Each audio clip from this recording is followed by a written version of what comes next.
चतुर्थ अध्याय। श्री सूत जी बोले, उस व्यापारी ने अपने दामाद के साथ शुभ मुहूर्त में नावों द्वारा रत्नसारपुर से प्रस्थान किया। लंबी यात्रा करने के बाद व्यापारी ने एक नगर के किनारे नाव को रोककर भोजन किया और फिर दोनों विश्राम करने लगे। तभी श्री सत्यनारायण भगवान साधु के रूप में व्यापारी के पास पहुंचे और पूछा, हे वणिक, तेरी नावों में क्या सामान लदा हुआ है? व्यापारी ने मन ही मन सोचा, दंडी साधु अवश्य ही कुछ मांगने की इच्छा से सामान के बारे में पूछ रहा है। यह सोचकर सत्यनारायण भगवान व्यापारी ने झूठ बोला, हे दंडी स्वामी, मेरी नाव में तो बेल और पत्र भरे हुए हैं। व्यापारी के झूठे वचन सुनकर सत्यनारायण भगवान क्रोधित हो गए और क्रोधित होते उन्होंने कहा, हे वैश्य, जो तुमने कहा है वही सत्य होगा। इतना कहकर सत्यनारायण भगवान कुछ दूर जाकर अंतर्धान हो गए। उधर व्यापारी दंडी साधु को वहां से खाली हाथ लौटाकर बहुत प्रसन्न हुआ। लेकिन जब व्यापारी ने अपनी नाव में बेल और पत्र भरे हुए देखे तो वो जोर जोर से विलाप करने लगा और मन ही मन अपने झूठ बोलने का प्रायश्चित करने लगा। रोते रोते व्यापारी मूर्छित हो गया।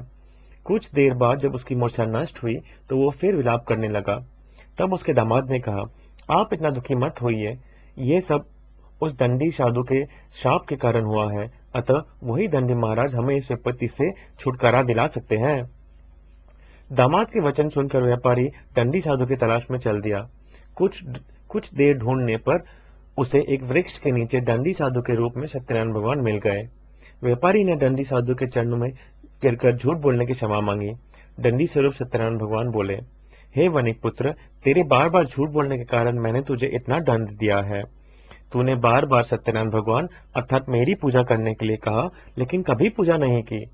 व्यापारी ने तब हाथ जोड़कर कहा, हे भगवान, आप तो दीन दुखियों के कष्ट दूर करने वाले हैं, सबकी मनोकामनाएं पूरी करते हैं। मेरी इस गलती को भी क्षमा कर दीजिए। आपके रूप को तो ब्रह्मा भी नहीं जान पाते, फिर भला मैं अज्ञानी आपकी लीला कैसे समझ पाता? अब मैं जीवन में कभी झूठ नहीं बोलूंगा, सदैव श्री सत्यनारायण भगवान का व्रत और पूजा किया करूंगा। आप मुझ पर अनुकंपा करें। व्यापारी की क्षमा याचना सुनकर दंडी साधु ने उसे क्षमा कर दिया। उसी समय व्यापारी की नाव में भरे बेल और पत्ते धन धान्य में परिवर्तित हो गए। व्यापारी ने अपने सेवकों के साथ अगले दिन श्री सत्यनारायण भगवान का व्रत करके उनकी पूजा की। सबको प्रसाद वितरित करके स्वयं भी प्रसाद ग्रहण किया। उसके बाद व्यापारी ने अपने नगर की ओर प्रस्थान किया। अपने नगर में पहुंचकर व्यापारी ने एक सेवक को अपने घर भेजा। सेवक ने घर पहुंचकर लीलावती को सूचित किया। उस समय लीलावती और कलावती दोनों श्री सत्यनारायण भगवान की पूजा कर रही थी। पति और दामाद के लौट आने का समाचार सुनकर लीलावती ने पूजा पूरी करके प्रसाद ग्रहण करने के बाद कलावती से कहा, बेटी, मैं नदी किनारे जा रही हूँ, तू घर का काम पूरा करके आ जाना। कहकर लीलावती नदी की ओर चल पड़ी। परंतु कलावती पति से मिलने की खुशी में प्रसाद ग्रहण किए बिना ही घर से निकलकर नदी किनारे जा पहुंची।